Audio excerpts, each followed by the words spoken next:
ba léegi maa ngi wër li nga xam mooy centre de vote yi ñun suñu xel dal na parce que liñ gisagul ci tendance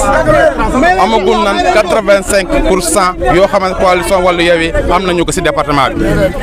fii centre de vote yi ñu dem yëpp bi ñu xoolee def suñuy caytu mooy ñun gagné nañu élection yi waaye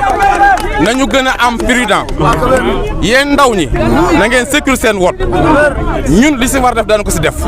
waaye ku leen woo ci provocation bu leen ko wuyu loolu laa leen dénk leneen li mooy pour ñu am ndam mën a libérer suñu otage politique yi parce que ñoom bu ñu fi nekkoon tey jii may wax a yow lii ñuy def moom la ñuy def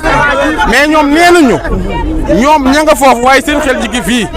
nee nañu ñoom tant que amuñu victoire seen xol du dal seen xel du set kon victoire bi nañu ko assuré xam ni fii ñun ñoo ko moom